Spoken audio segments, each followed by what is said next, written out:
क्या आप जानते हैं कि कुछ लोग हर मुश्किल में भी पहाड़ की तरह मजबूत क्यों खड़े रहते हैं? क्यों उनकी आवाज में यकीन, फैसलों में ताकत और आंखों में खौफ नहीं होता? क्योंकि खुद एतमादी कोई जादू नहीं, ये एक हथियार है जो महारत, अमल और मजबूत जहनीत से बनता है। तो आइए आज इस राज से पर्दा उठाते हैं। अक्सर लोग समझते हैं कि एतमाद जो है वो पैदाइशी होता है, कि कुछ लोग कुदरती तौर पर बहादुर होते हैं, लेकिन हकीकत इसके बिल्कुल बरअक्स है। असल खुद एतमादी की जड़ काबिलियत में छुपी होती है। जिस इंसान को अपने हुनर पर मुकम्मल अबूर हासिल हो, उसे दुनिया की कोई राय हिला नहीं सकती। एक माहिर फ्रीलांसर गूगल वाले मुश्किल क्लाइंट्स को भी सुकून से हैंडल करता है, क्योंकि उसकी बुनियाद मजबूत होती है। लेकिन वो डॉक्टर जो हर नए मरीज पर अपनी तशखीस बदल दे, उसके अंदर इल्म से ज्यादा खौफ होता है।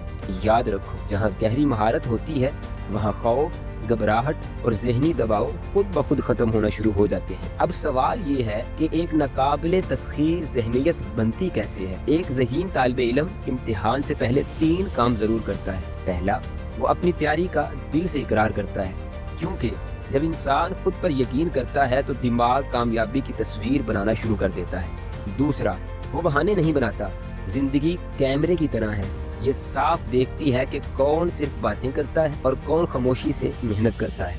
और तीसरा, वो फौरन अमल करता है, क्योंकि कामयाबी सिर्फ ख्वाब देखने वालों को नहीं बल्कि हरकत करने वालों को मिलती है। MIT की एक तहकीक के मुताबिक शदीद दबाव में असल फर्क टैलेंट नहीं बल्कि जहनीत पैदा करती है। बड़े मुकाबलों में सब मजबूत होते हैं, लेकिन आखिरी लम्हों में सिर्फ चैंपियन पूरी जान लगा देते हैं। वो अपनी जीत को अपनी शनाख्त बना लेते हैं और सबसे खतरनाक बात, वो हार पर वक्त जाया नहीं करते। जैसे अजीम चैंपियन शिकस्त के बाद चंद सेकंड के बाद ही अगली कामयाबी की तैयारी शुरू कर देते हैं।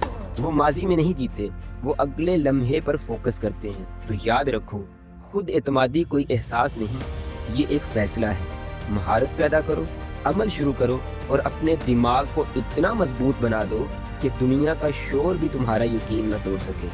अब तुम लोगों से सवाल सिर्फ ये है, आज तुम अपनी जिंदगी का कौन सा मैदान फतह करने वाले हो?